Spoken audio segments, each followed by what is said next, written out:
سبيل الدموع سبيل محمد كما باركت على إبراهيم وعلى آل إبراهيم إنك حميد مجيد. الحمد لله وحده والصلاة والسلام على من لا نبي بعده. أعوذ بالله من الشيطان الرجيم. بسم الله الرحمن الرحيم. حاميم تنزيل من الرحمن الرحيم. كتاب فصلت آياته قرآنا عربيا لقوم يعلمون بشيرا ونذيرا فأعرض أكثرهم فهم لا يسمعون. صدق اللہ مولانا العظیم. اللہ تعالی مجھے اور آپ کو اور ہم سب کو قرآن پاک کی فہم عطا فرمائے. حامیم 7 سورتوں کے شروع میں ہے اور یہ اس کی دوسری سورت ہے. اور میں نے عرض کیا کہ حامیم میں کیا ہوتا ہے. ان تمام صورتوں میں اللہ تعالیٰ کی توحید کا بہت واضح بیان ہے، بہت دلائل کے ساتھ ثابت کیا جاتا ہے پروردگار اکیلا ہے، اکیلا عبادت کے لائق ہے. جیسا کہ ہم اس سے پہلے صورت میں پڑھ آئے ہیں، اس صورت میں 2 باتیں مزید ہیں.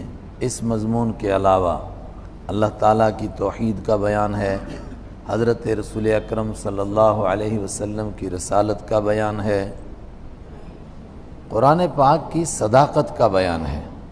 اور یہ صداقت کا بیان کہاں سے آیا کہ جو آدمی اللہ کو مان جائے، اللہ کے حبیب صلی اللہ علیہ وسلم کو مان جائے، تو اس کو صرف خود ماننا کافی نہیں بلکہ اس کو اس کا پیغام دوسروں تک پہنچانا ہے، اس کو اس کی دعوت دینی ہے دوسروں کو، اور اس کے لیے اپنی جان کو خطرے میں ڈالنا ہے، اس کے لیے محنت کرنا ہے. تو اس دعوت کے لیے بنیادی محور کیا ہے جس کے اوپر وہ جس کے گرد گھومے گی دعوت؟ کس چیز کی دعوت دیں گے؟ فرمایا وہ قرآن پاک کی دعوت ہوگی. قرآن پاک کا 5 اس صورت میں 5 رکوع، ہر رکوع میں قرآن پاک کا بیان. اور یہ بیان خاص طور سے اس صورت میں ہے کہ قرآن پاک اللہ نے بنایا ہی ایسا ہے، قیامت تک نہ اس کے الفاظ کوئی بدل سکے گا، نہ اس کے معانی بدل سکے گا. کوشش کریں گے لوگ، لیکن قرآن پاک کے اندر ایسی طاقت ہے کہ ان کے وہ باتیں، ان کے وہ معنی، ان کی وہ تفسیریں چل نہیں سکیں گی. اور اللہ ہر دور میں ایسے لوگوں کو پیدا کرتا رہے گا کہ جو ان کی ملاوٹ کو الگ کریں گے، دودھ کا دودھ، پانی کا پانی ہو جائے گا. یہ بیان ہے اس میں. اور یہ بیان بھی ہے کہ جب تم اس دین کی دعوت دو گے تو پھر کیا ہوگا. نافرمان بھڑکیں گے، کافر بھڑکیں گے، مشرک بھڑکیں گے. تو ان کی سب سے بڑی کوشش کیا ہوگی؟ کہا ان کی سب سے بڑی کوشش وہی ہوگی جو اس زمانے میں تھی، قیامت تک وہی رہے گی. آج بھی وہی ہے اور بڑی کارگر بھی ہے. وہ کیا ہے؟ وَقَالَ الَّذِينَ كَفَرُوا لَا تَسْمَعُوا لِهَذَا الْقُرْآنِ. نافرمان لوگوں کو اس کے لیے تیار کریں گے کہ تم اس قرآن کو نہ سنو. جو کچھ سنو بڑی اچھی بات ہے، قصے سنو، کہانیاں سنو. اپنے طور پر کوئی عبادت وبادت کرتا ہے، کوئی آدمی کہتا ہے جی میں توحید پر چلنا چاہتا ہوں، چلتا رہے، مگر قرآن جب لوگ سنائیں تم کو قرآن نہ سنو. اس لیے کہ قرآن سنو گے تو تمہارے شرک کی دھجیاں اڑا دے گا، وہ تمہارے فرسودہ خیالات چلنے نہیں دے گا. تو مشرکوں کی یہ دعوت رہے گی کہ قرآن مت سنو، اور ایمان والے کی یہ ذمہ داری ہوگی کہ وہ قرآن سب کو سنائے. بہت زبردست مضمون اس صورت کا. اور زور بیان کتنا ہے وہ اس سے آپ اندازہ لگائیں کہ حضرت رسول اکرم صلی اللہ علیہ وسلم کی دعوت کے لیے مکہ کے مشرکین جب ہر پہلو سے ناکام ہو گئے، تقریباً 5 یا 6 سال گزرے ہیں تب یہ صورت نازل ہوئی ہے. اور اکثر نے کہا کہ جب حضرت حمزہ ایمان لائے ہیں اور حضرت عمر رضی اللہ تعالیٰ عنہ ایمان لانے والے تھے یا بس لا چکے تھے؟ انہی دنوں میں یہ صورت نازل ہوئی ہے۔ یہ کون سا دور تھا؟ یہ وہ دور تھا جب مکہ کے مشرکین نے پہلے مرحلے میں کیا کیا کہ لوگوں کو ان کے خلاف بھڑکائیں گے، یہ خود ہی چپ ہو جائیں گے، بات چلی نہیں۔ پھر کہا کہ ابو طالب کو ان کے خلاف کریں گے، وہ ہوئے نہیں۔ پھر انہوں نے ایک فیصلہ کیا کہ جو ان کے کمزور لوگ ہیں ان کو جہاں ملے وہیں مارو، جہاں ملے وہیں مارو کمزوروں کو۔ جب کمزوروں کی چیخ و پکار لگے گی دوسرے لوگ ڈر جائیں گے، تو جو بڑے لوگ ہیں جن کے اوپر ایرے غیرے ہاتھ نہیں ڈال سکتے ان کو کیا کریں؟ کہا ان کو ان کے خاندان کے حوالے کر دو، ان کے خاندان والے خود ان سے نمٹیں گے۔ چنانچہ بڑے لوگوں میں سے ہیں حضرت ابوبکر صدیق رضی اللہ عنہ، حضرت عثمان رضی اللہ عنہ، لیکن ان کو بھی اتنا ستایا گیا، اتنا پریشان کیا گیا کہ ہجرت تک کرنے پر مجبور ہوئے۔ کس نے پریشان کیا؟ اپنے خاندان کے لوگوں نے۔ اس وقت میں انہوں نے کہا یار یہ تو بات بڑھ ہی نہیں رہی ہے، کوئی حل نکالو اس مسئلے کا۔ تو ساری کابینہ بیٹھی، میں نے سراجم منیرہ میں تفصیل سے اس کا تذکرہ کیا ہے، یہ الگ الگ دور میں نے بتانے کی کوشش کی ہے۔ تو ساری کابینہ بیٹھی، انہوں نے کہا کوئی حل نکالو اس کا۔ تو کہا کیا حل نکالا کہ ان کو کچھ لے دے کے اوپر تیار کرو، ان کو تیار کرو کہ کچھ سودا بازی ہو جائے، اس طرح نہیں کام چلتا ہے۔ اور اس کے لیے انہوں نے اپنے میں سے تیار کیا تھا عتبہ کو، میں بتا چکا ہوں عتبہ، اس کو تیار کیا۔ اور اس نے، وہ کون تھا؟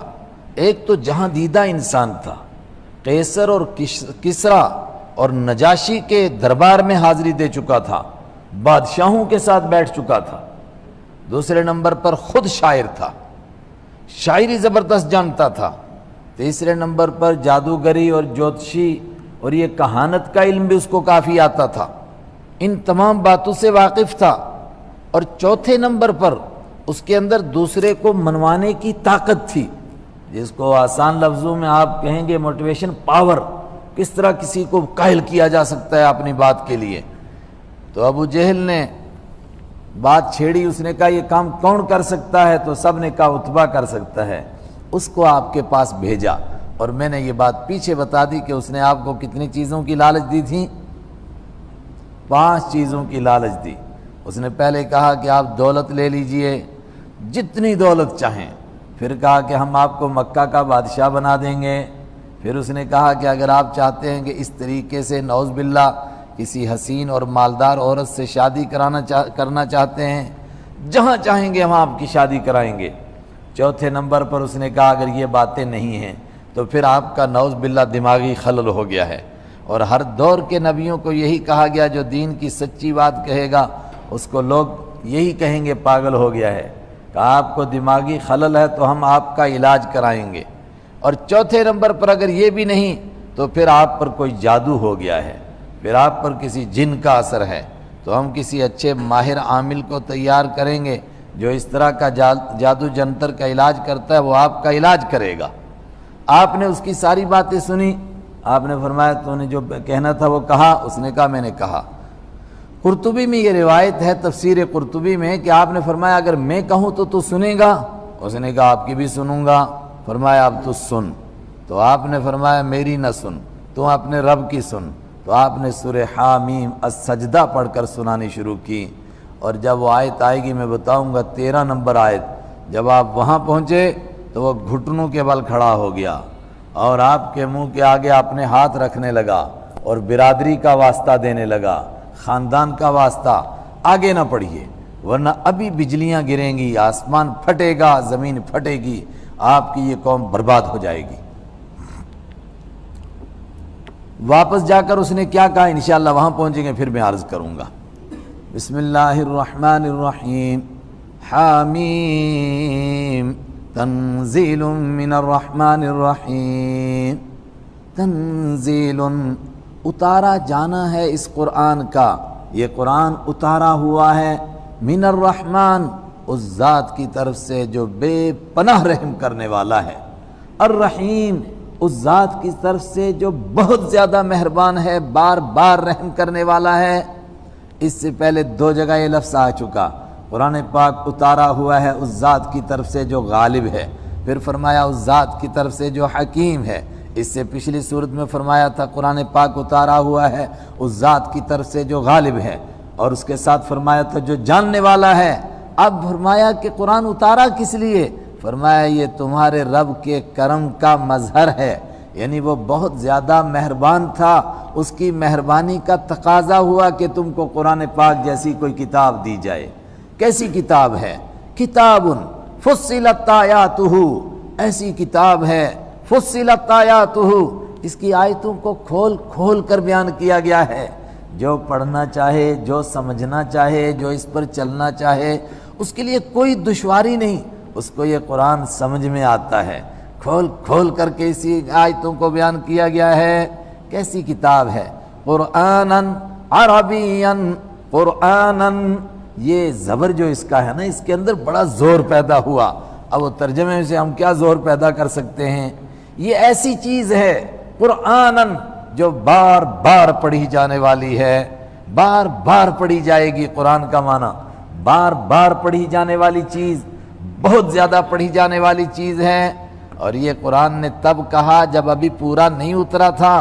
آج کوئی بتائے قرآن سے زیادہ کوئی کتاب پڑھی جاتی ہے؟ غیر مسلموں سے پوچھیں بھئی آپ کے پاس، کہتے ہیں ہاں پڑھی ہے، وہ بائبل ہمارے پاس بھی پڑھی ہے۔ وہ پڑھی ہے اور یہ پڑھی جا رہی ہے۔ کتنی پڑھی جا رہی ہے خود ہی آپ سوچ لیں۔ قرآناً، بار بار پڑھی جانے والی کتاب ہے۔ عربیاً، ٹھیٹ عربی زبان میں ہے، خالص عربی زبان میں ہے۔ لیکن خالص عربی میں کیوں ہے؟ میں نے پیچھے بھی بتایا تھا، عربی میں اس لیے کہ اس کے پہلے مخاطب عربی تھے، جن کو سب سے پہلے سنانا تھا وہ عربی تھے۔ لیکن دوسرے معنی، عربی ہی کا دوسرا معنی ہے صاف صاف بیان کرنے والی ہے۔ کیوں؟ اس لیے کہ عربی میں جس طرح صاف صاف بات کہی جا سکتی تھی، کوئی دوسری زبان اس کی طاقت نہیں رکھتی تھی کہ بیان کر سکے۔ سمجھانے کے لیے کہتا ہوں، جس طرح آج میڈیکل سائنس کے مضامین ہیں تو ڈاکٹروں کو ہم کہتے ہیں یار اردو میں پڑھاؤ نا، ہندی میں پڑھاؤ نا، تو وہ کہتے ہیں جی پڑھا ہی نہیں سکتے ہیں، اس کی ساری اصطلاحات انگریزی میں ہیں، تو وہاں گوروں کے ہاں سے آئیے ہم کیسے بنائیں؟ حالانکہ رشیا والے پڑھا رہے ہیں، چائنا والے پڑھا رہے ہیں، ترکی والے پڑھا رہے ہیں، دوسرے پڑھا رہے ہیں، لیکن بہرحال اس میں کوئی دو رائے نہیں ہے کہ چونکہ اس کے موجد گورے ہیں تو ان کی زبان میں جب پڑھتے ہیں تو سمجھ میں آتی ہے، دوسری زبان میں پڑھائیں گے نئی بات بنے گی۔ قرآن پاک جو بات کہنا چاہتا تھا وہ عربی کے سوا کسی دوسری زبان میں کہنا آسان نہیں تھا، لوگ نہ سمجھ پاتے۔ عربیاً، ٹھیٹ عربی زبان میں ہے۔ کس لیے اتری ہے؟ لِقَوْمٍ يَعْلَمُونَ، ایسے لوگوں کے لیے جو جانتے ہیں، جن کے پاس کچھ فہم ہے، جن کے پاس کچھ عقل ہے، جو جاننا چاہتے ہیں ان کے لیے نازل ہوئی ہے۔ مگر جان کر جو انجان رہے دہر میں، ان سے بھی بڑھ کر کوئی نادان رہے۔ جانتے ہیں لیکن جان کر کہتے مانیں گے نہیں، ورنہ اس لیے اتری تھی جو جانتے ہیں، جو کچھ سمجھ رکھتے ہیں، ان کو قرآن سے فائدہ ہوگا۔ چنانچہ جن کو بالکل سمجھ نہیں ہے، سنتے ہی نہیں ہیں بیچارے، بھاگتے ہیں قرآن کا نام سن کر کے۔ بشیراً و نذیراً، کیسا قرآن ہے یہ؟ ابھی اسی کی تعریف چل رہی ہے۔ بشیراً، یہ خوشخبری دینے والا ہے، کس کی؟ جو اس کو مانے گا اس کے لیے جنت کی خوشخبری، اس کے لیے دنیا میں کامیابیوں کی خوشخبری، اس کے لیے دنیا میں سکون کی، راحت کی خوشخبری۔ نذیراً، ڈرانے والا ہے، کس کو ڈراتا ہے؟ جو نہیں مانے گا اس کے لیے جہنم ہے، اس کو جہنم سے ڈراتا ہے، اس کو قبر کے عذاب سے ڈراتا ہے، اس کو موت کے وقت میں شکل بگڑنے سے ڈراتا ہے، موت کے وقت کے عذاب سے ڈراتا ہے، اور دنیا میں پریشان ہونے سے، اور معیشتاً ضنکا، سورہ طٰہٰ میں گزر چکا، جو ہم کو نہیں مانتے ہیں دنیا میں ان کو سزا نہیں دوں گا مگر ان کو ٹینشن والی زندگی دوں گا۔ یہ آسان ترجمہ ہے آج کی زبان میں۔ معیشتاً ضنکا، ایسی زندگی دوں گا جو تنگی والی ہوگی، مگر کون سی تنگی؟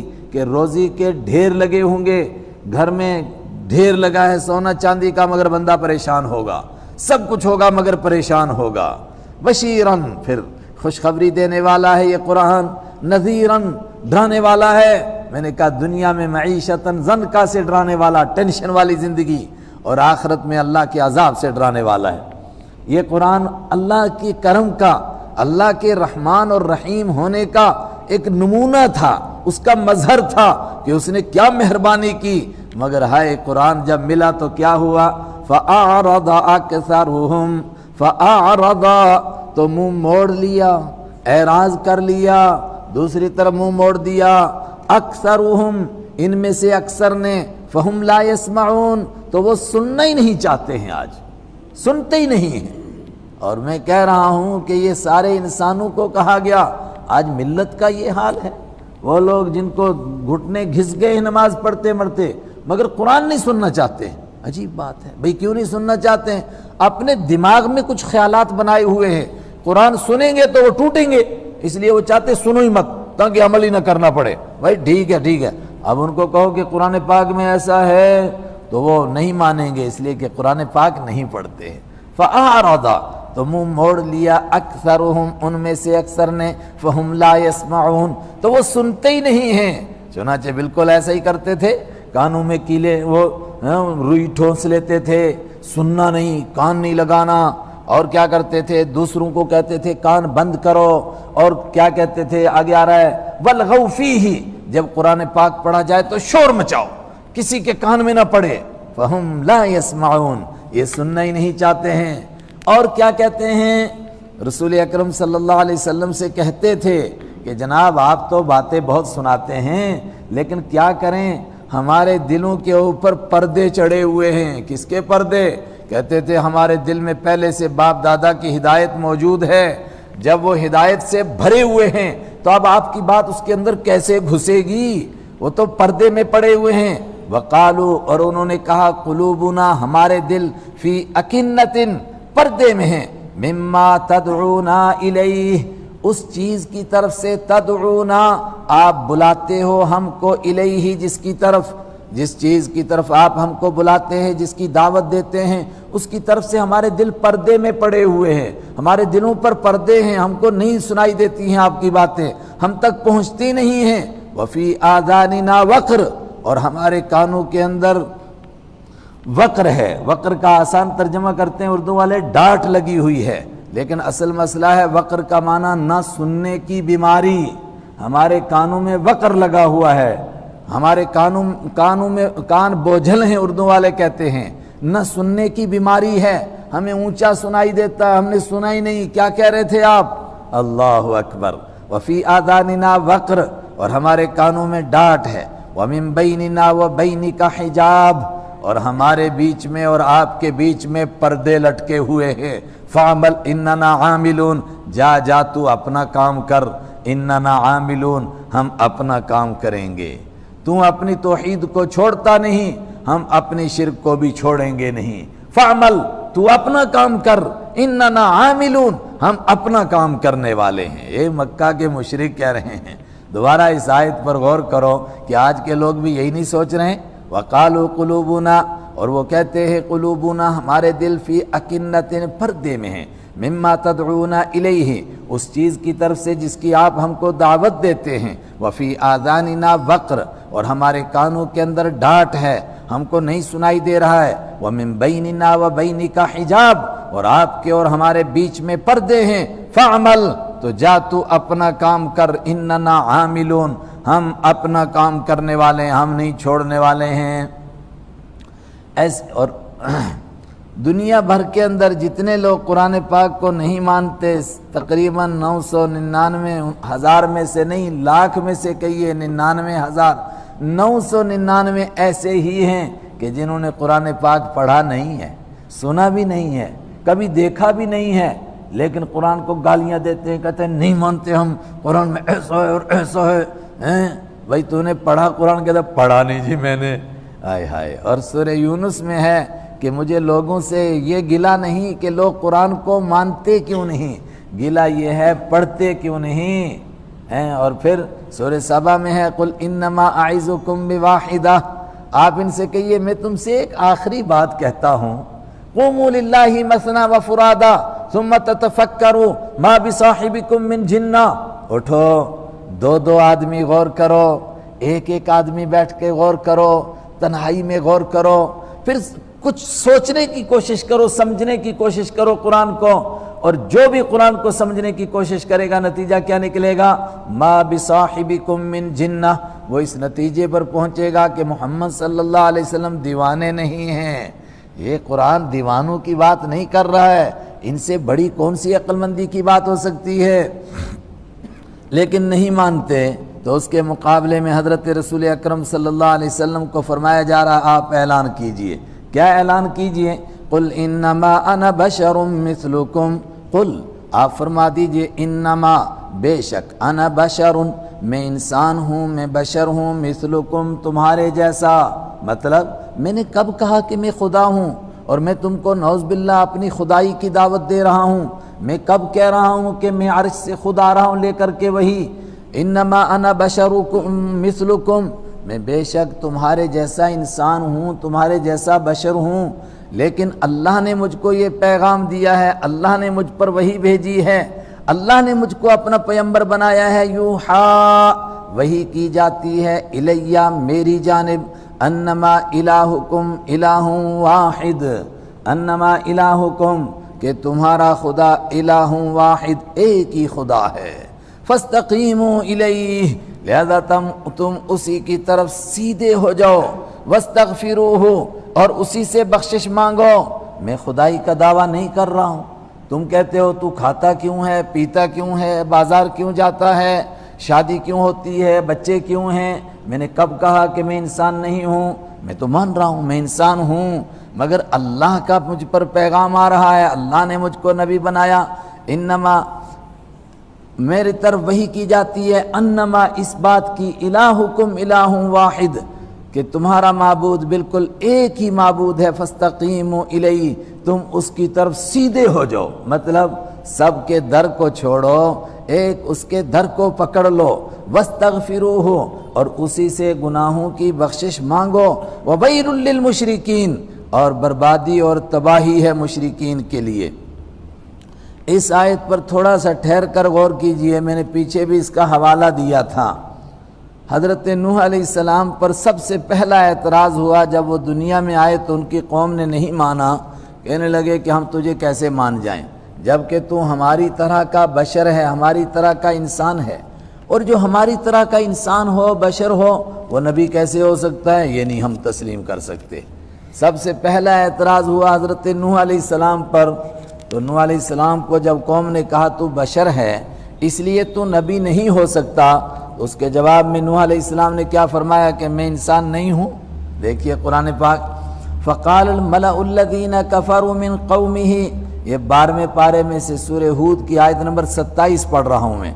فقال الملأ الذین کفروا، کہا ان سرداروں نے جنہوں نے کفر کیا تھا ان کی قوم میں سے، ما نراکا ہم تجھ کو نہیں دیکھتے ہیں الا بشرا مگر ایک بشر سمجھتے ہیں، اور جب تو بشر ہے تو پھر تو نبی کیسے ہو سکتا ہے؟ لوگوں کا خیال کیا تھا کہ جو انسان ہو، جو بشر ہو، وہ نبی، بولیے نہ سو گئے، نہیں ہو سکتا ہے۔ حضرت نوح علیہ السلام سے اس کا جواب دیا جا رہا ہے، وَيَا قَوْمِ لَا أَسْأَلُكُمْ عَلَيْهِ مَالًا،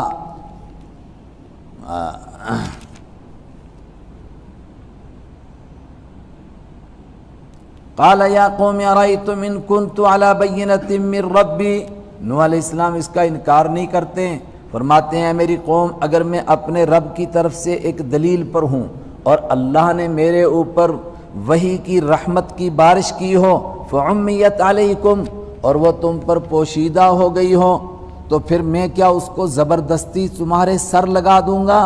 پھر فرماتے ہیں ولا اقول لکم عندی خزائن اللہ، یہ نوح علیہ السلام فرما رہے ہیں، اور میں تم سے نہیں کہتا ہوں کہ میرے پاس اللہ کے خزانے ہیں۔ یہ کیا مسئلہ ہے؟ لوگ سمجھتے تھے کہ بزرگ وہ ہوتا ہے جس کے پاس کائنات کے خزانے ہوتے ہیں، بس جس کے سر پر ہاتھ رکھ دیا وہی قارون بن گیا، جس کو بس کہہ دیا جاؤ، جس کی پیٹھ پر ہاتھ رکھ دیا وہی وقت کا قارون بن گیا، یعنی اس کے ہاتھ میں پروردگار کے خزانوں کی کنجیاں ہوتی ہیں۔ اور ان کا اعتراض کیا تھا کہ جو آپ پر ایمان لاتا ہے، کلمہ پڑھتا ہے، وہ تو بیچارہ بھوکا مر رہا ہے، ہم کیسے مانیں کہ آپ نبی ہیں؟ وہ جواب دیتے ہیں میں نے تم سے نہیں کہا کہ میرے پاس اللہ کے خزانے ہیں، ولا اعلم الغیب، اور میں خود غیب نہیں جانتا ہوں، جو باتیں اللہ مجھ کو بتاتا ہے وہ تم کو بتاتا ہوں۔ تیسری بات ولا اقول انی ملک، اور میں تم سے نہیں کہتا ہوں کہ میں فرشتہ ہوں، میں تو مان رہا ہوں میں انسان ہوں، میں نے کب کہا میں فرشتہ ہوں؟ ہر نبی پر یہی اعتراض ہوتا رہا۔ یہ میں نے نوح علیہ السلام کا پیش کیا۔ قرآن پاک میں جن نبیوں کا تذکرہ ہے ان میں سب سے پہلے نوح علیہ السلام کا تذکرہ ہے۔ نوح علیہ السلام سے پہلے کسی نبی کا قرآن میں تذکرہ نہیں ہے، تو نوح علیہ السلام پر یہ اعتراض ہوا تو ان کے بعد سارے نبیوں پر اسی طرح ہوتا رہا۔ کس طرح ہوتا رہا اس کے لیے میں ایک اور آیت آپ کو سناتا ہوں سورہ ابراہیم کی، کہ سارے نبیوں کو مل کر لوگوں نے کیا کہا ہر دور میں، قرآن پاک نے اس کا بیان کیا۔ قالوا ان انتم، یہ سورہ ابراہیم کی 13ویں پارے کی آیت نمبر 10 پڑھ رہا ہوں۔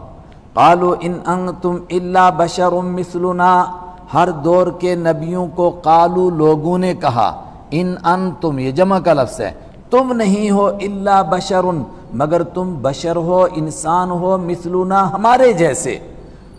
جب تم ہمارے جیسے انسان ہو تو ہم تمہیں کیسے نبی مان لیں؟ جو ہم جیسا انسان ہوگا اس کو ہم نبی کیسے مانیں گے؟ قالت لهم رسلهم، کہا ان سے ان کے رسولوں نے، ان نحن الا بشر مثلکم، بے شک ہم نہیں ہیں۔ یہ 11ویں آیت آ گئی، ما نحن، ان نحن ہم نہیں ہیں، الا بشر مگر بشر ہیں، انسان ہیں، مثلکم تمہارے جیسے۔ تو پھر فرق کیا ہے؟ ولیکن اللہ یمن علی من یشاء، لیکن اللہ جس پر چاہتا ہے اپنے بندوں میں سے احسان کرتا ہے۔ یہ تو میں نے چند آیتیں پیش کی، اور خود رسول اکرم صلی اللہ علیہ وسلم کے لیے یہ جو آیت ہے، قل آپ کہہ دیجئے انما بلا شبہ انا بشر مثلکم، میں بشر ہوں، یہ کئی مقام پر ہے قرآن پاک میں، یہی نہیں ہے، اس سے پہلے سورہ کہف کی آخری آیت یہی ہے۔ حضرت رسول اکرم صلی اللہ علیہ وسلم کی حدیثوں پر آئیے تو میں نے چند حدیثیں آپ کو سنائی تھیں۔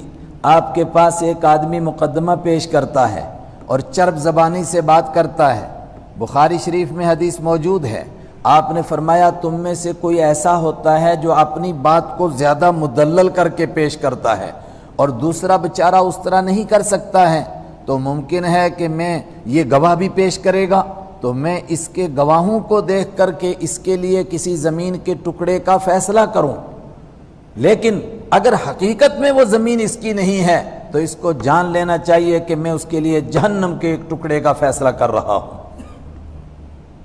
آپ نے فرمایا کہ میں ایسا کیوں کروں گا، حالانکہ آپ کی عدالت سے کبھی ایسا نہیں ہوا، کیونکہ نعوذ باللہ اگر کسی نے ایسا کروانے کی کوشش کی تو ایک دم عرش ہلا، وحی اتر گئی، اور یہ بھی قرآن پاک میں جگہ جگہ ہے، فوراً وحی اتری اور وحی کے ذریعے سے بتایا گیا کہ سچ یہ ہے جھوٹ یہ ہے۔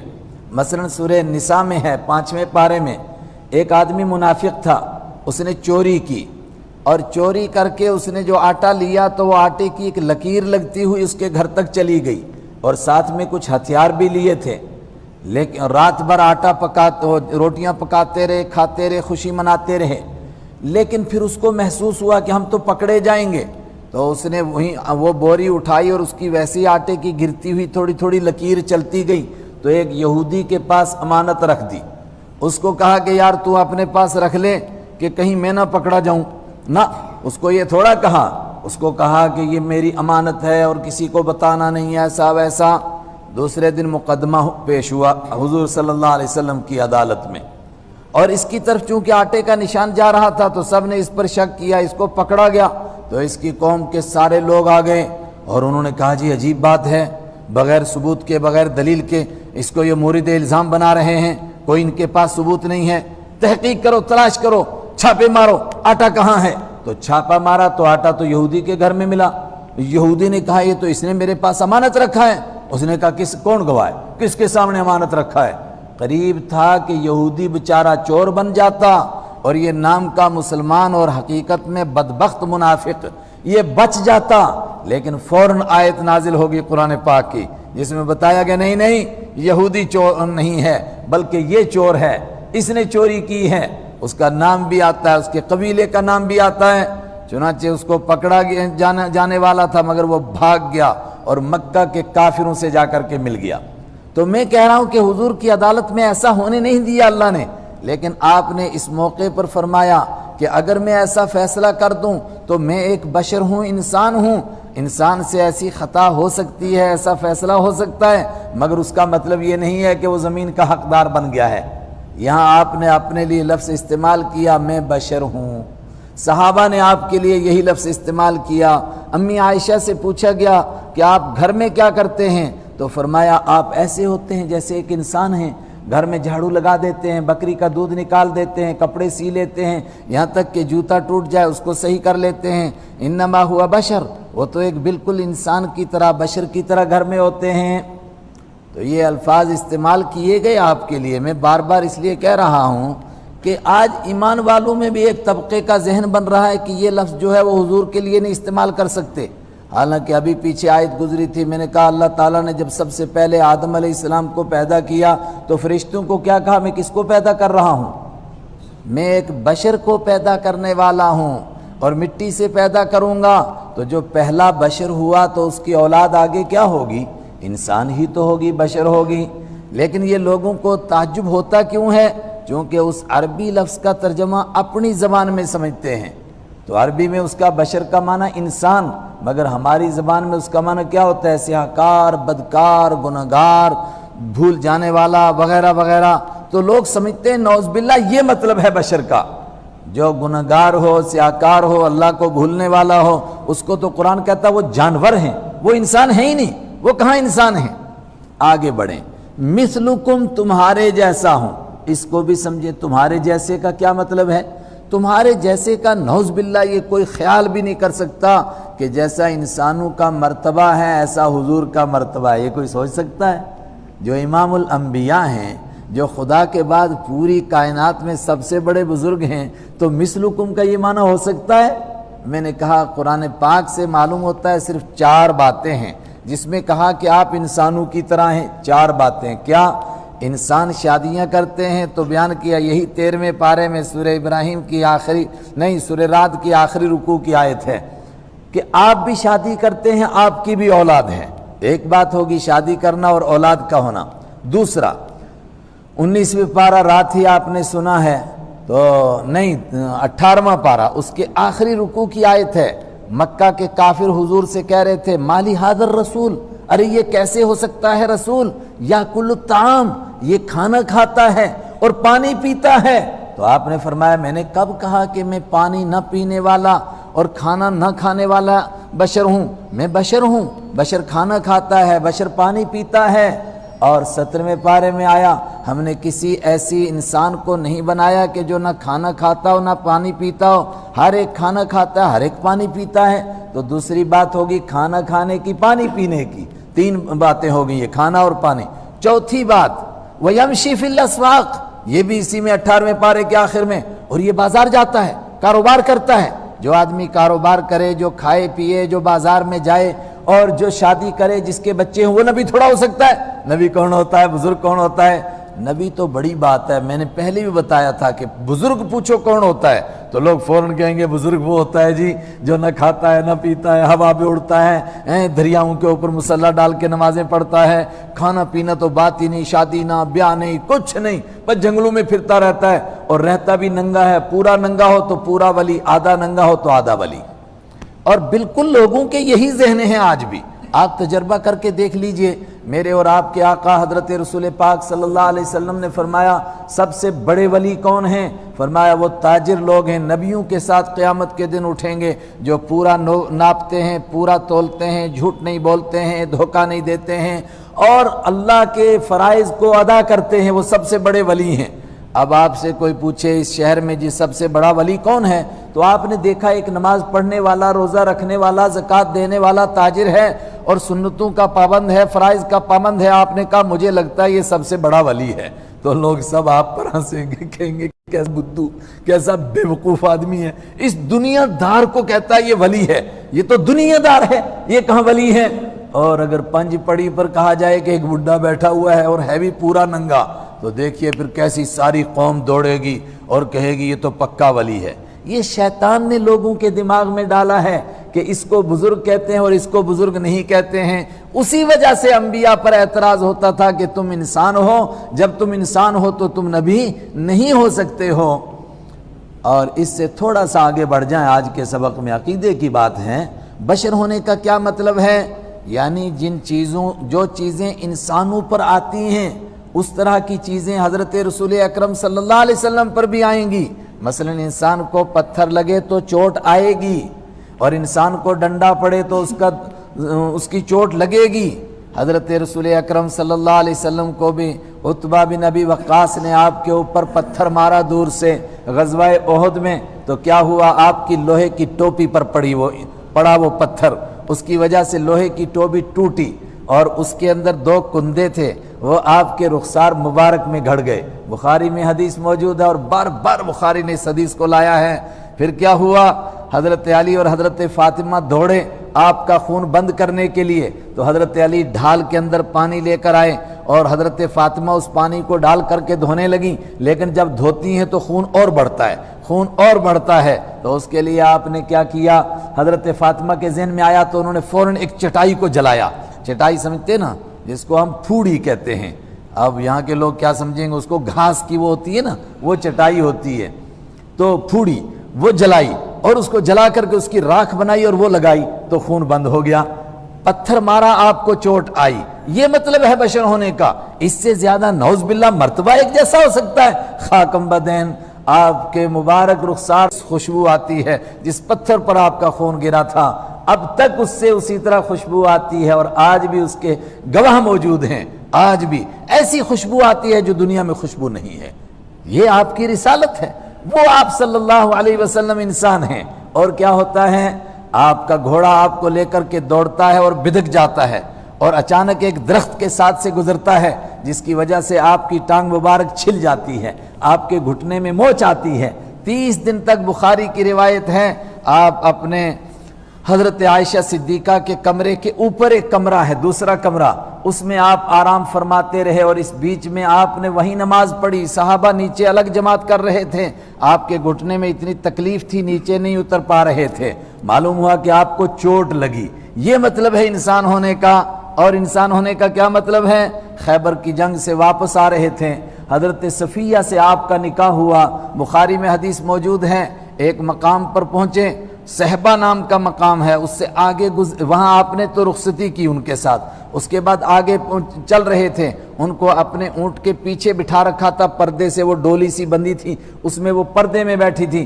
اچانک اونٹ بدکا اور حضرت رحمت عالم صلی اللہ علیہ وسلم اور حضرت صفیہ دونوں گرے اونٹ سے. اب کوئی کہے جی اتنا بڑا بزرگ اور گاڑی سے کیسے گر گیا، ایکسیڈنٹ ہو گئے؟ بھائی بزرگ ہے، انسان ہے نا. انسان کو جس طرح دوسرے لوگوں کو بیماری لگتی ہے، گاڑیوں سے گرتے ہیں، ایکسیڈنٹ ہوتے ہیں، زخم آتے ہیں، اس طرح آئیں گے. یہی بتانا ہے رسول پاک صلی اللہ علیہ وسلم کے اس واقعے سے بھی اللہ کو کہ دیکھو میرے حبیب بھی گر سکتے ہیں. اللہ کے حبیب ہیں، گرے ہیں، مگر اس موقع پر آپ کو چوٹ نہیں لگی. حضرت ابو طلحہ دوڑے، آئے ہائے، انہوں نے کیا کہا؟ میرے ماں باپ آپ پر قربان ہو جائیں، اصابک شیء، آپ کو کوئی تکلیف تو نہیں پہنچی؟ آپ نے فرمایا نہیں مجھے کوئی تکلیف نہیں پہنچی، البتہ تم عورت کو دیکھو اس کا کیا حال ہے. تو حضرت ابو طلحہ فرماتے ہیں میں نے پہلے تو آپ کے کپڑے سیدھے کیے آپ کے اوپر، اس کے بعد میں نے دوسری طرح حضرت صفیہ کو دیکھا، ان کے چہرے سے کپڑا ہٹ گیا تھا، میں نے ان کے چہرے پر کپڑا ڈالا. یہ مطلب ہے رسول پاک صلی اللہ علیہ وسلم کے انسان ہونے کا کہ تکلیف پہنچ سکتی ہے آپ کو بھی. بخار آیا آپ کو، آپ نے دنیا سے پردہ فرمایا، جہاں تک آپ کا مرتبہ ہے، آپ کی شان ہے. میں نے کہا یہ اظہار ہو رہا نا کہ زخمی سب ہوتے ہیں لیکن خونوں سے بدبو آتی ہے، اور 1450 سال گزر گئے، اس پتھر سے بھی خوشبو آتی ہے. اللہ اکبر. قل انما انا بشر مثلکم یوحی الی انما الہکم الہ واحد. اور میں نے یہ بات کیوں زور دے کر کہی؟ بات کہتا ہوں عقیدے کی بات ہے. آج سے 1200 سال پہلے کے عالم ہیں شیخ ولی الدین عراقی، بہت پرانے، دیکھ لو 1200 سال پہلے نہیں، غلط کیا، 1000 سال پہلے کے. ابن حجر عسقلانی کے استاذ ہیں وہ، علامہ ولی الدین عراقی. ولی الدین عراقی کا فتویٰ ہماری تفسیر روح المعانی، یہ علامہ محمود آلوسی کی روح المعانی ہے، حنفی عالم ہیں، زبردست عراقی ہیں. بغدادی ان کی تفسیر ہے، اس میں چوتھے پارے لقد من اللہ علی المؤمنین کی تفسیر میں انہوں نے ولی الدین عراقی کا فتویٰ نقل کیا کہ اگر کوئی یہ کہے کہ حضور صلی اللہ علیہ وسلم انسان نہیں تھے، بشر نہیں تھے، تو انہوں نے کہا کافر ہو جائے گا، بیوی کو طلاق ہو جائے گی۔ پوچھا کیوں؟ کہا اس آیت کا منکر ہے، یہ آیت بار بار قرآن میں آ رہی ہے، تو وہ تو اس آیت کا منکر ہو جائے گا، اور جب آیت کا منکر ہوگا، اللہ کہہ رہا ہے کہ آپ انسان ہیں اور کوئی کہے نہیں ہیں، تو آیت کا منکر ہو گیا۔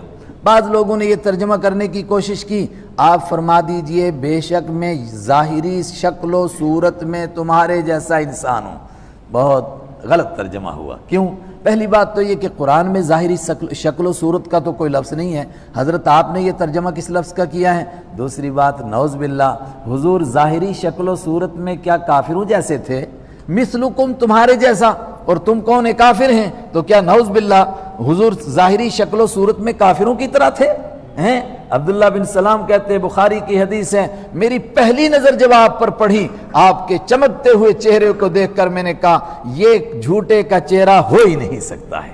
حضور کا چہرہ کیا ان کی طرح ہے؟ حضرت انس رضی اللہ تعالیٰ عنہ کی حدیث بار بار بخاری نے پیش کی، احسن، آپ پوری کائنات میں سب سے زیادہ خوبصورت، اشجع، پوری کائنات میں سب سے زیادہ بہادر، پوری کائنات میں سب سے زیادہ باہمت آپ ہیں۔ فرمایا اچانک مدینہ کے اندر ایک عجیب آواز آئی، لوگ گھبرا گئے، تو لوگ جلدی جلدی اٹھے کہ حضور تک کوئی نہ پہنچ جائے، شاید باہر سے کوئی حملہ ہو گیا ہے، تو لوگ جب تک اٹھ کر کے دوڑتے، تو لوگ دوڑ کر گلیوں میں پہنچے تو آپ صلی اللہ علیہ وسلم ابو طلحہ کے گھوڑے پر ننگی پیٹھ پر بیٹھے اور اس کو دوڑا کر کے پورے مدینے کا چکر کاٹ کے واپس آ رہے تھے، اور آپ نے فرمایا میں دور دور تک دیکھ آیا ہوں، کوئی نہیں، پتہ نہیں کوئی بجلی گری ہے، کیا ہوا ہے، کیسی آواز ہوئی ہے، کوئی آواز نہیں ہے، میں دیکھ کر کے آ گیا ہوں۔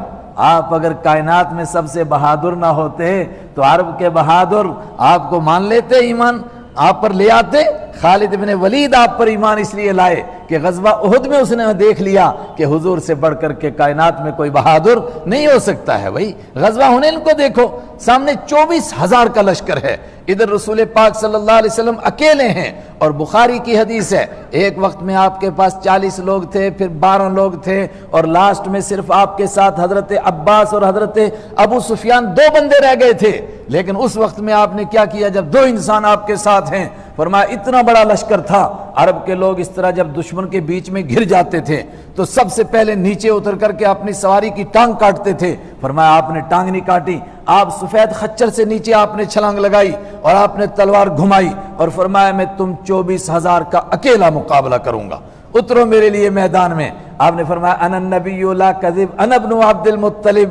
تو کیا ظاہری شکل و صورت میں حضور کافروں کے جیسے؟ یہ بڑا گندا ترجمہ جس نے بھی کیا۔ قل انما انا بشر مثلکم، آپ فرما دیجئے بے شک میں تمہارے انسان ہوں، مثلکم تمہارے جیسا۔ اور میں نے کہا تمہارے جیسے میں صرف 4 باتیں، کھانے پینے میں، بیاہ شادی کرنے میں، اور بات میں نے کیا کہی، کاروبار کرنے میں اور بازار جانے میں تمہارے جیسا ہوں۔ یا پھر حدیث سے ثابت ہوا کہ جس طرح تم کو بھوک لگتی ہے مجھے بھی لگتی ہے، تم کو چوٹ لگتی ہے مجھے بھی لگتی ہے، تم سواری سے گر سکتے ہو میں بھی گر سکتا ہوں۔ اور یہ اللہ دکھاتا ہے کس لیے؟ تاکہ کوئی یہ نہ کہے یار اتنا بڑا بزرگ اور اس کو بھی دیکھو کھانسی لگی ہوئی، ارے بابا بزرگ کو کھانسی نہیں لگے گی کیا وہ انسان نہیں ہے؟ وہ بھی انسان ہے، جس طرح سب کو بیماریاں اس کو بھی بیماری لگے گی، یہ کون سی نئی بات ہے؟ آپ گھوڑے سے، آپ اونٹ سے نیچے گرے، حضرت صفیہ ساتھ میں وہ گر گئیں۔ یوحا الیہ، میری طرف وحی کی جاتی ہے، انما الہکم الہ واحد، کہ تمہارا خدا ایک خدا ہے، فاستقیموا الیہ، تو تم اسی کی طرف سیدھے ہو جاؤ، واستغفروہ، اور اسی سے بخشش مانگو، وویل للمشرکین، اور بربادی ہے، تباہی ہے شرک کرنے والوں کے لیے۔ مگر کون ہے مشرک؟ الذین لا یؤتون الزکاۃ، جو زکوٰۃ نہیں دیتے ہیں وہی مشرک۔ یہ بڑا اہم مسئلہ، زکوٰۃ تو مسلمانوں پر فرض ہے، اور قرآن مکہ کے کافروں کو کہتا ہے ویل، ان کے لیے بربادی ہے، یہ زکوٰۃ نہیں دیتے ہیں۔ حالانکہ اگر آپ یہ کہیں کہ زکوٰۃ کا مطلب ہے خیرات کرنا، تو خیرات کرنے میں تو وہ کمال مقام رکھتے تھے۔ ابو جہل سے پوچھا نا ان کے رسول ہونے میں تجھے کیا شک ہے؟ کہا شک وقت کچھ نہیں، مگر چکر یہ ہے کہ یہ حاجیوں کو پانی پلاتے تھے، ہم نے بھی پلایا، ان کے خاندان نے حاجیوں کو کھانا کھلانا شروع کیا، ہم نے بھی کھلایا۔ اب بنی ہاشم کہتے ہیں کہ ہمارے بیچ میں ایک نبی ہے، ہم کہاں سے نبی لائیں؟ اگر ہم ان کے نبی کو مان لیں گے تو نیچے نہیں لگ جائیں گے کیا ان کے؟ تو یہ تو ان کے خیرات کرنا، کھانا کھلانا تو ان کا کام تھا۔ اکثر نے اشارہ کیا، اس بات کی طرف اشارہ ہے کہ مکہ کے کافر ان مظلوموں پر خرچ نہیں کرتے تھے جو ایمان لائے تھے، ان کی طرف اشارہ کیا یہ زکوٰۃ نہیں دیتے ہیں۔ تو زکوٰۃ تو فرض ہی مدینہ میں ہوئی ہے، مدینہ میں فرض ہوئی ہے زکوٰۃ ایک خاص نصاب کے ساتھ۔ وہ جمعے کے دن آپ کو سنایا تھا، جس نے سنا ہوگا سن لیا ہوگا، ورنہ زکوٰۃ مکہ میں بھی فرض تھی مگر متعین نہیں تھا، وہاں یہ تھا کہ خیرات کرو، کرتے رہو کرتے رہو کرتے رہو۔ معلوم ہوا زکوٰۃ نہ دینا مشرکوں کا کام ہے، مسلمان کا کام زکوٰۃ دینا۔ اسی طرح نماز نہ پڑھنا یہ بھی مشرکوں کا کام ہے، قرآن پاک میں ہے اقیموا الصلاۃ ولا تکونوا من المشرکین، اور نماز قائم کرو اور مشرک مت بنو۔ نماز نہ پڑھنا بھی مشرکوں کا کام، زکوٰۃ نہ دینا بھی مشرکوں کا کام۔ اب ایسے بھی مسلمانوں کے ٹھیکیدار ہیں جنہوں نے زندگی میں نہ نماز پڑھی، نہ روزہ رکھا، نہ زکوٰۃ دی۔ اللہ اکبر۔ وَهُمْ بِالْآخِرَةِ هُمْ كَافِرُونَ، اور یہ کون ہیں مشرک؟ وہ جو آخرت کا انکار کرتے ہیں۔ اس کے مقابلے میں ان الذین آمنوا، بے شک وہ لوگ جو ایمان لائے، وعملوا الصالحات، اور جنہوں نے نیک عمل کیے، لہم اجر، ان کے لیے اجر ہے غیر ممنون، جو کبھی ختم ہونے والا نہیں ہے۔ قل أئنکم لتکفرون بالذی خلق الارض فی یومین۔ اب یہ آیتیں عتبہ سن رہا ہے، اس پر کیا اثر ہو رہا تھا آیتوں کا؟ حدیث میں ہے پہلے وہ بیٹھ کر سننے لگا، جب ان آیات کا اس پر اثر ہونے لگ گیا تو وہ پیچھے کو یوں ہوا اور اس نے اپنے ہاتھ پیچھے ٹیک لیے اور بڑی مشکل سے بیٹھ پانے لگا اور وہ گھبرانے لگ گیا۔ کیا آیات ہیں ایسے جھنجھوڑ۔ قل اینکم، اے میرے نبی آپ فرما دیجئے، اینکم، کیا بے شک تم لتکفرون، نہیں مانو گے، انکار کرو گے، بالذی، اس ذات کا، اس اللہ کا، الذی خلق الارض، جس نے ساری زمین کو بنایا، یومین، 2 دنوں میں۔ قرآن پاک میں جگہ جگہ کہا گیا وَلَقَدْ خَلَقْنَا السَّمَاوَاتِ وَالْأَرْضَ وَمَا بَيْنَهُمَا فِي 6 أَيَّامٍ، ہم نے زمین کو، آسمان کو، اس کے بیچ کی ساری مخلوق کو 6 دنوں میں بنایا۔ مگر یہ پہلا مقام ہے جہاں تفصیل بتائی کہ کیسے کیسے بنایا۔ فرمایا اس اللہ کا انکار کرتے ہو جس نے زمین کو بنایا یومین، 2 دنوں میں۔ اور حدیث میں موجود ہے اگر اللہ چاہتا تو ایک لمحے میں نہیں، لمحے کے 1,00,000ویں حصے سے کم میں بنا سکتا تھا، لیکن اس نے تدریج کے ساتھ بنایا تاکہ اس کے بندوں کو سبق ملے کہ جو کام کرنا ہو آہستہ آہستہ کام ہوتا ہے، کر کے ہی ہوتا ہے کام۔ وَتَجْعَلُونَ لَهُ أَنْدَادًا، اور تم اس اللہ کے لیے شریک بناتے ہو، ند بناتے ہو، پھر اس کے مقابلے میں دوسروں کو پکارتے ہو۔ ذَلِكَ رَبُّ الْعَالَمِينَ، وہ جس نے زمین کو 2 دن میں بنایا وہی رب العالمین، سارے جہانوں کو پالنے والا ہے۔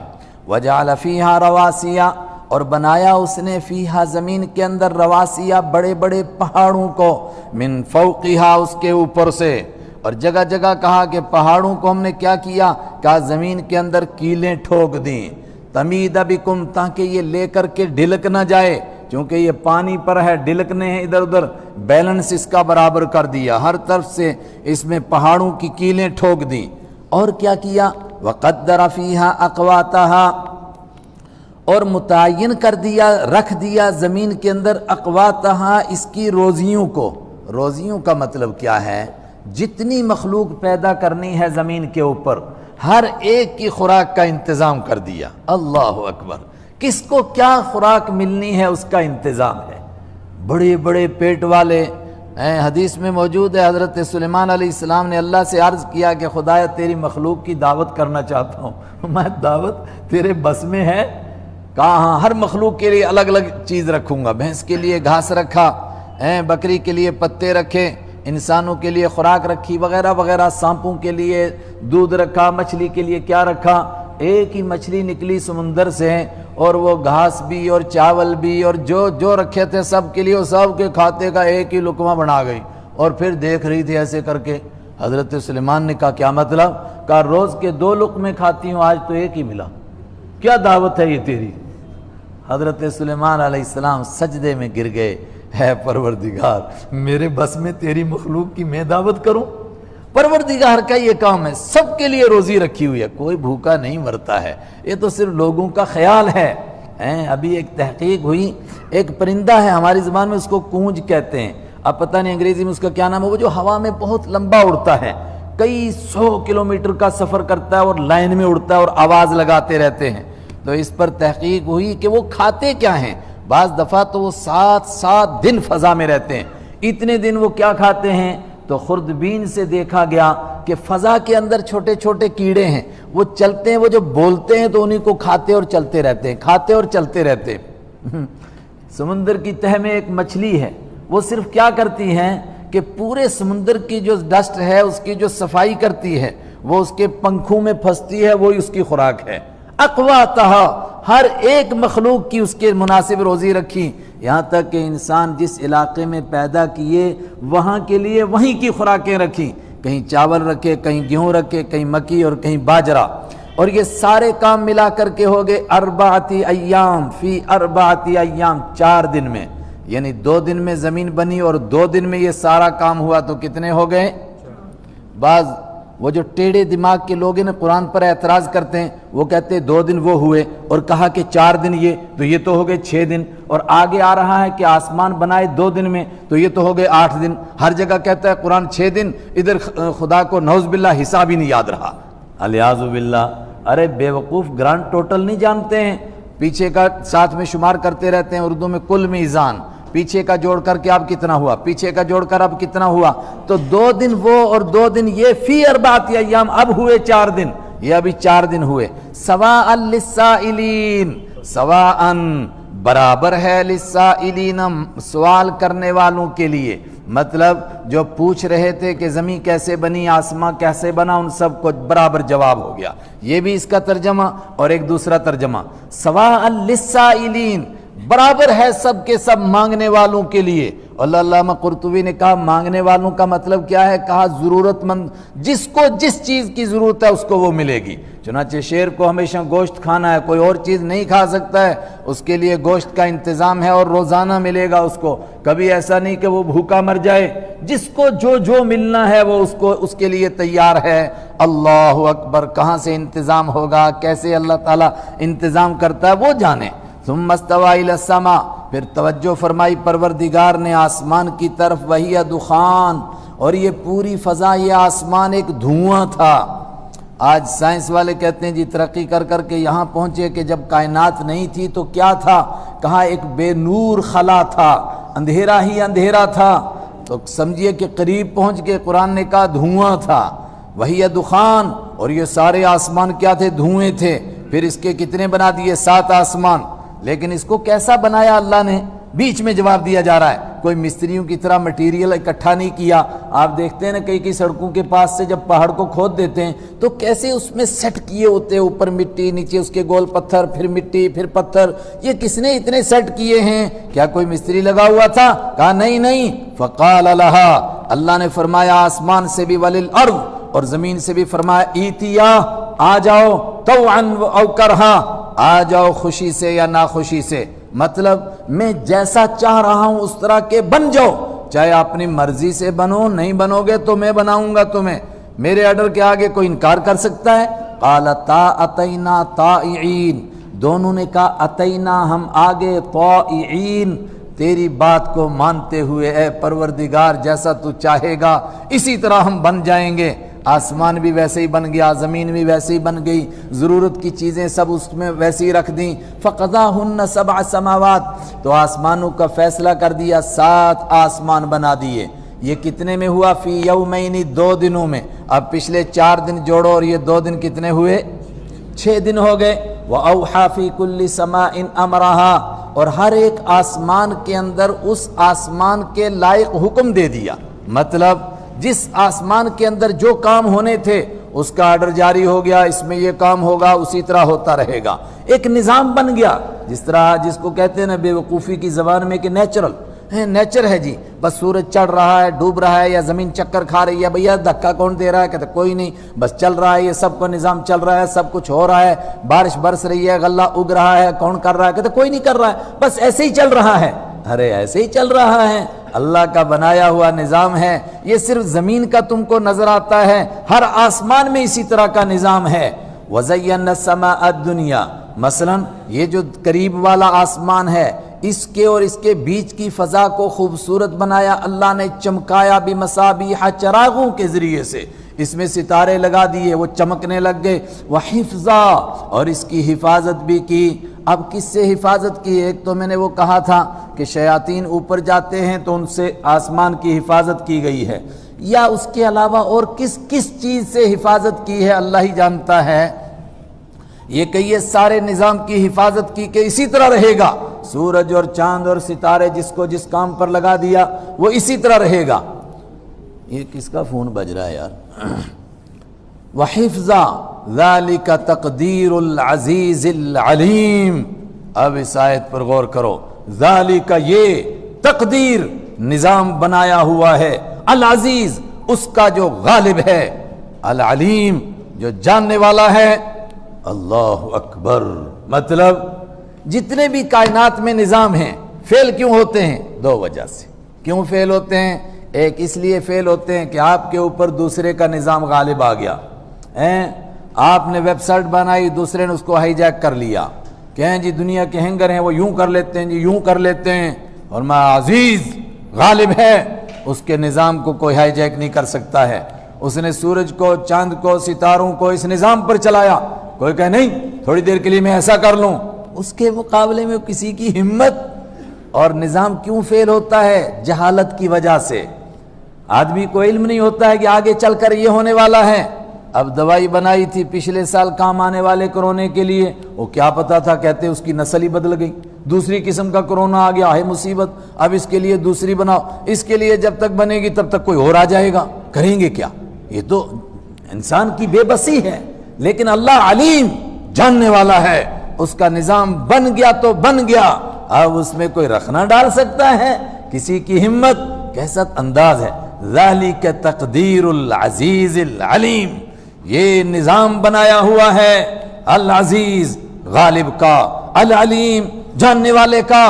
تو زمین، آسمان اور چاند اور سورج اور پوری کائنات تو اللہ کے حکم کو مان رہی ہے، اور یہ ایک انسان کیا پدی کا شوربہ، کیا ہے انسان، اس کی حیثیت کیا ہے، یہ خدا کی طاقت کو نہیں تسلیم کرتا ہے۔ فَإِنْ أَعْرَضُوا، پس اگر تم منہ موڑو گے، جیسا کہ کہا تھا کہ ہم نے قرآن بھیجا اور اکثر نے منہ موڑا، وہی شور مت کرو۔ فَإِنْ أَعْرَضُوا، پس اگر تم وہ منہ موڑیں گے مکہ کے مشرک یا دنیا بھر کے کافر، فَقُلْ، تو میرے حبیب کہہ دیجئے، انذرتکم، میں آگاہ کر چکا ہوں تم کو، صاعقتاً، ایک ایسی بجلی کے گرنے سے۔ صاعقتاً کے معنی اصل میں بجلی نہیں، ایک بجلی اوپر چمکتی ہے نا، ایک وہ اوپر گرجتی ہے، ایک وہ بجلی ہے جو نیچے زمین پر پڑتی ہے، جب نیچے گرتی ہے اس کو ہم کیا کہتے ہیں؟ ہم جموں والے کہتے ہیں اس کو چڑک، کوشر بیٹ جو ہے نا ترٹ، وہ جو نیچے گرتی ہے، پھر میں تم کو ڈراتا ہوں ایک ایسی کڑک سے، ایک ایسی چڑک سے، ایک ایسی تٹ سے، کیا ہوگا جو پچھلی قوموں پر آ چکی ہے۔ اور عرب جانتے تھے کہ پہلی قوموں پر ایسی چڑک پڑی، ایسی گرج، ایسی بجلی کا کڑکا پڑا، کیا ہوا؟ سب کی سب، ساری کی ساری قوم ایک لمحے میں خاک کا ڈھیر ہو گئی۔ فَإِنْ أَعْرَضُوا، پس اگر تم وہ منہ موڑیں گے، اگر تم منہ موڑو گے، ویسے اعرضوا اگر وہ منہ موڑیں گے پھر حاضر کا صیغہ، فَقُلْ أَنذَرْتُكُمْ، تو آپ کہہ دیجئے اے مشرکو، اے کافرو، میں تم کو آگاہ کر چکا ہوں، صاعقتاً، ایک کڑک سے، مثل صاعقۃ عاد و ثمود، اس جیسی کڑک جو قوم عاد اور سمود پر آئی تھی۔ یہ ہے 13 نمبر آیت۔ یہاں آپ پہنچے، جب آپ یہ آیت پڑھ رہے تھے، عتبہ اٹھ کر کے بیٹھ گیا گھٹنوں کے بل، اس نے آپ کے مبارک چہرے کے سامنے ہاتھ رکھے، واسطہ دینے لگا، آگے نہ پڑھیے، آگے نہ پڑھیے، بیڑا غرق ہو جائے گا، ابھی چڑک گرے گی، ابھی سب کے سب مر جائیں گے، آپ کو خاندان کا واسطہ، آپ اسی خاندان کے ہیں، اس طرح عذاب نہ اتاریے گا ہمارے اوپر۔ اور اس کے بعد آپ نے کتنا پڑھا، تفصیل نہیں ملتی ہے۔ آپ نے فرمایا تو نے جو کہنا تھا وہ کہہ دیا، میں نے جو سنانا تھا وہ سنا دیا، جاؤ اپنی قوم کو جواب دو۔ واپس پلٹا، کچھ روایتوں میں ہے کہ گھر میں جا کے چھپ گیا، آتا ہی نہیں واپس۔ ابو جہل نے اس کو تانا بھیجا، پیغام بھیجا کہ کیا تجھے بھی کوئی ٹکڑا مل گیا کھانے کے لیے، کیا تم بھی مطلب بک گیا ہے ان کی روٹیوں پر، حالانکہ وہاں دینے کے لیے کیا ہے فقیر کے پاس۔ آج بھی کہتے ہیں جی انہوں نے سودے بازی کی ہوگی، بھئی یہ لٹی ہوئی قوم ہے، 150 سال سے، اس کے پاس دینے کے لیے ہے کیا ہے، یہ کس کو دے گی؟ اس دور میں جتنا تیزی سے اسلام پھیل رہا ہے اس کے پیچھے یہی اللہ کا راز ہو سکتا ہے کہ لٹی پٹی اس امت کے دور میں دین پھیلے گا۔ کوئی یہ نہیں کہہ سکتا ہے کہ انہوں نے پیسے یا طاقت سے پھیلایا، یہ دین اپنی طاقت سے پھیلا، اپنی طاقت سے، اللہ کی طاقت سے یہ پھیلا۔ تو کچھ نے تو یہ کہا، لیکن اکثر نے کہا کہ نہیں، یہاں سے واپس گیا اس مجمع میں، وہ جو کعبہ کے پاس مجمع بیٹھا ہوا تھا تو لڑ کھڑاتا ہوا جا رہا تھا، تو ابو جہل نے کہا کہ یہ وہ چہرہ نظر نہیں آتا ہے جو یہاں سے گیا تھا، لگتا ہے اس پر جادو کا اثر ہو گیا۔ وہ بیٹھا، پانی شانی منگایا، اس نے پانی وانی پیا، تھوڑا سانس لیا۔ لوگوں نے کہا کیا ہوا؟ اس نے کہا میرے بارے میں تمہارا کیا خیال ہے؟ اس نے کہا، سب نے کہا تم جہاں دیدہ ہو، ذہین ہو، لائق ہو، جو بات کہتے ہو وہ دو ٹوک بات ہوتی ہے، عقل مند ہو۔ اس نے کہا کہ میرے بارے میں تم کو کوئی شک تو نہیں ہے کہ میں کسی کے ساتھ مل گیا ہوں؟ سب نے کہا کوئی شک بھی نہیں۔ اس نے کہا سنو، میں بڑے بڑے شاعروں کے پاس بیٹھا ہوں، میں خود شاعر ہوں، میں کہانوں کے پاس بیٹھا ہوں، میں خود بھی کہانت جانتا ہوں، لیکن واللہ وہ ایک ایسا کلام پیش کرتے ہیں، وَإِنَّ لَهَا لَحَلَاوَةً وَإِنَّ عَلَيْهَا لَطَلَاوَةً۔ اس کلام کے اندر عجیب قسم کی مٹھاس ہے، اس کے اندر عجیب قسم کی روشنی ہے، وہ سینے کو چیر کر کے دل کے اندر گھس جاتا ہے کلام۔ میں نہیں سمجھتا ہوں کہ یہ شاعری، میں نہیں کہتا ہوں کہ یہ جادوگری ہے، یہ کہانت ہے، یہ کچھ نہیں ہو سکتا ہے، یہ اوپر ہی کا کوئی کلام ہے۔ میری رائے یہ ہے کہ تم ان کو اپنے حال پر چھوڑ دو، یا تو ہم سب کے سب ان کو مان جائیں، ایمان قبول کریں، اگر نہیں تو ان کے حال پر چھوڑ دو۔ اگر ان کا دین غالب آ گیا تو ہم ہمارے بھائی ہیں، ہم بھی ان کے ساتھ ہو جائیں گے، ہمیں بھی عزت ملے گی، اور اگر ان کا دین غالب نہیں آیا، اور مجھے لگتا نہیں کہ نہیں غالب آئے گا، ان کا دین غالب آئے گا، تو پھر باہر کے لوگ خود ان کا کام کر دیں گے، ہم ان کے قتل کی ذمہ داری اپنے ذمے کیوں لیں؟ ابو جہل بڑبڑانے لگا، اس نے کہا نہیں نہیں نہیں، تیرے اوپر جادو کا اثر ہو گیا، تیرے اوپر جادو کا اثر ہو گیا، میں پھر دیکھوں گا اس بارے میں، دوبارہ میٹنگ بیٹھے گی، نہیں نہیں نہیں۔ ایسے کر کے اس نے بڑی چالاکی سے کسی طرح مجلس برخاست کی کہ اس کی باتوں کا کسی پر اثر نہ ہو جائے۔ اور کچھ نے تو کہا کہ نہیں نہیں نہیں، لگتا ہے تیرا دماغ بھی خراب ہو گیا، تیرے اوپر بھی جادو ہو گیا ہے۔ اس نے اپنے آپ کو بچانے کے لیے کہا نہیں، میں نے تو اپنی بات رکھی ہے، باقی تو فیصلہ پنچوں کا ہوگا، پنچ خود بتائیں گے کیا فیصلہ ہوگا۔ یہ وہ آیت ہے جو آپ نے پڑھی، فَإِنْ أَعْرَضُوا، بس اگر وہ منہ موڑیں، آپ کہہ دیجئے میں تم کو ڈراتا ہوں اس کڑک سے جو قوم عاد اور سمود پر آئی تھی۔ کب آئی تھی؟ اذ جاءتہم الرسل، یاد کرو جب ان کے پاس رسول آئے تھے، قوم عاد اور سمود کے پاس، من بین ایدیہم ومن خلفہم، ان کے آگے سے بھی ان کے پیچھے سے بھی۔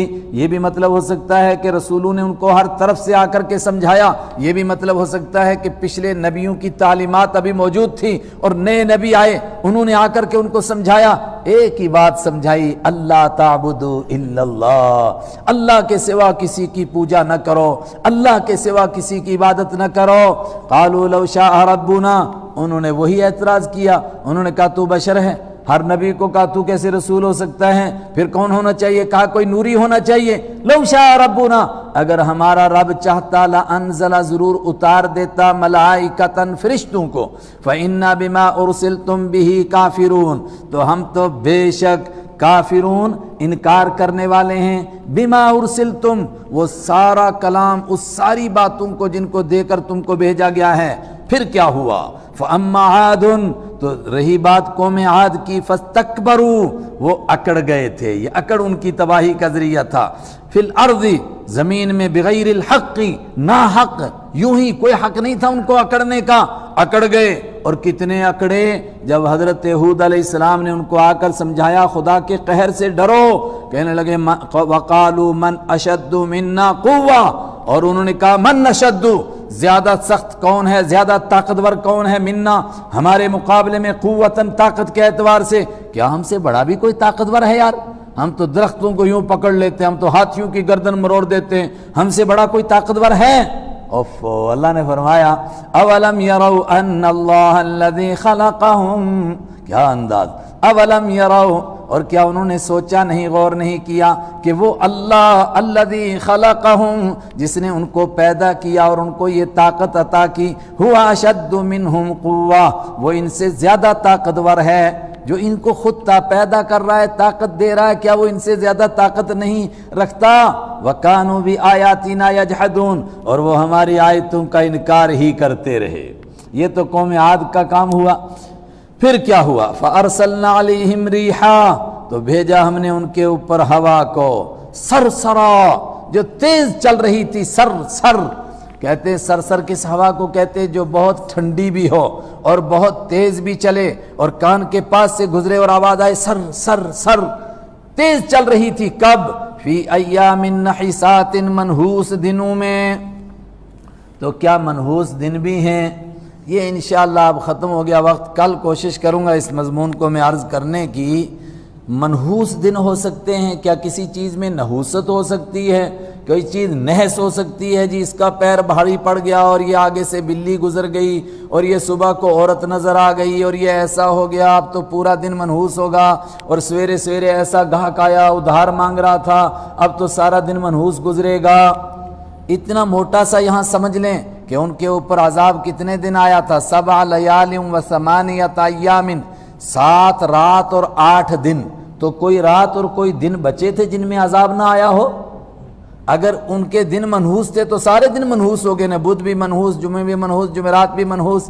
ارے بھائی جن دنوں میں عذاب آتا ہے اور جس پر عذاب آتا ہے اس کے لیے وہ منحوس ہوتے ہیں، اور انہی دنوں میں دوسرا عذاب سے بچتا ہے اس کے لیے وہ بابرکت دن ہوتا ہے۔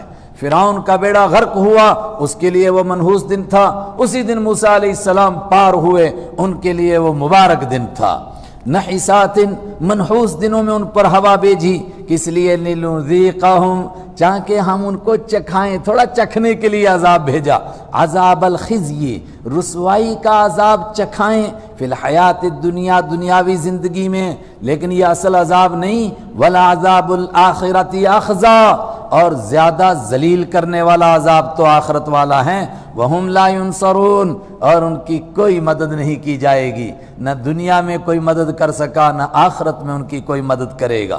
وَأَمَّا ثَمُودُ، اور رہی بات قوم سمود کی، فَهَدَيْنَاهُمْ، تو ہم نے ان کو ہدایت دے دی تھی، یعنی ان کو ایسے انتظامات ہوئے تھے کہ وہ راہ راست پر چل پڑتے، لیکن کیا ہوا؟ فَاسْتَحَبُّوا الْعَمَى، انہوں نے پسند کیا عمى، اندھے رہنے کو، علی الہدیٰ، ہدایت کے مقابلے میں۔ کہنے لگے نہیں ہم تو جیسے اندھے پہلے بھٹک رہے تھے ویسے ہی بھٹکیں گے۔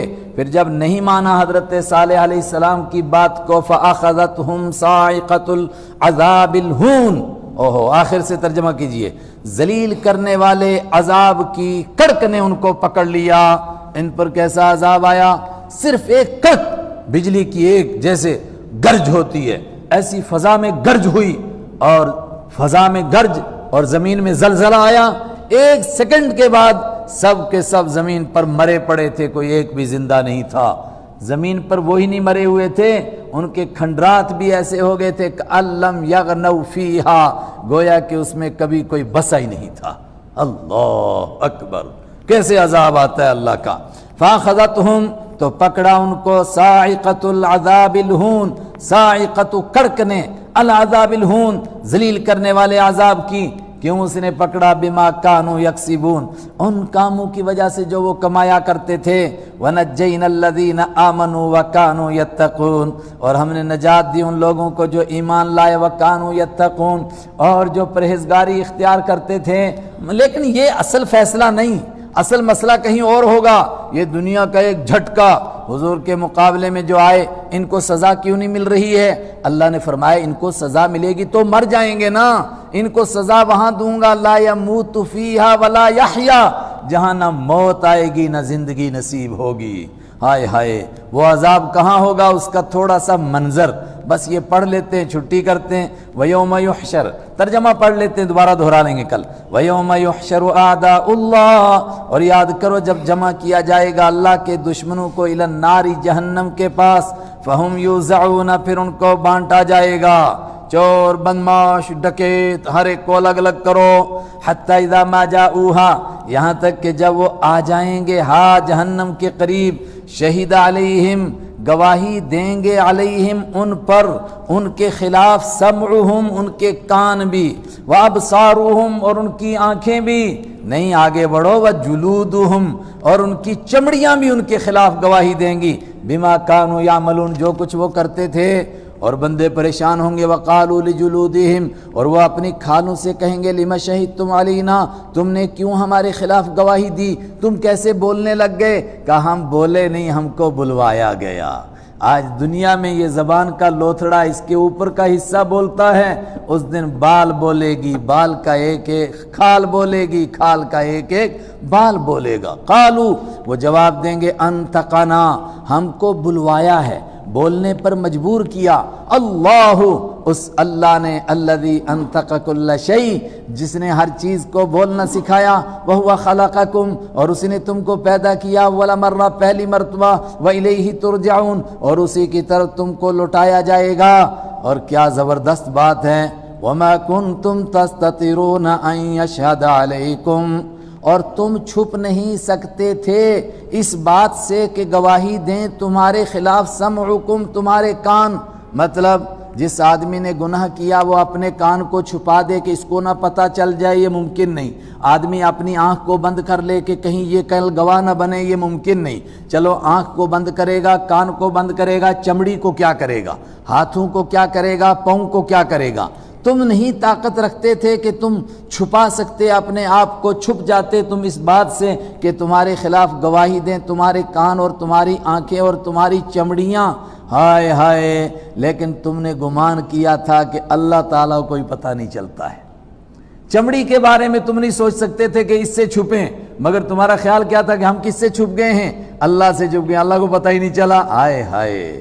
ذالکم ولیکن ظننتم، لیکن تم نے گمان کیا کہ اللہ تعالیٰ لا یعلم، نہیں جانتا ہے، کثیراً بہت ساری باتیں، مما تعملون، ان میں سے جو تم کرتے تھے. وذالکم ظنکم، اور یہی وہ تمہاری بدگمانی تھی. ہائے ہائے. الذی ظننتم بربکم، جو تم نے اپنے رب کے بارے میں بدگمانی کی تھی. کیا؟ کہ اللہ کو پتہ ہی نہیں چلے گا، ہم کام کرتے رہیں گے، خدا کو کہاں معلوم ہوگا. اسی بات نے ارداکم، اردا کے لفظی معنی تم کو کھڈے میں ڈال لیا، لیکن جموں کی زبان میں ترجمہ کیجئے تمہارا بیڑا غرق کر دیا. ہائے ہائے. فاصبحتم من الخاسرین، اب تم پڑ گئے نقصان میں، اپنے آپ کو تم نے خود نقصان میں ڈالا.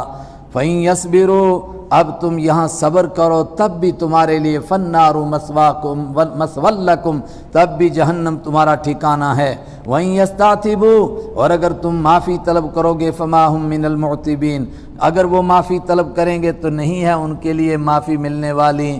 اب یہیں پڑو رہو، چاہے صبر کرو چاہے بے صبری کرو. اللہ اکبر. آخری بات کیا ہوئی کہ آدمی کے گنہگار بننے کی، نافرمان ہونے کی ابتدا یہاں سے ہے کہ اس کا یہ خیال ہی نہیں رہتا کہ اللہ مجھے دیکھ رہا ہے. جب اس کو یہ یقین ہو کہ اللہ مجھے دیکھ رہا ہے، پھر کیسے گناہ کرے گا. اللہ مجھے بھی اور آپ کو بھی یہ یقین عطا فرمائے. صدق اللہ مولانا.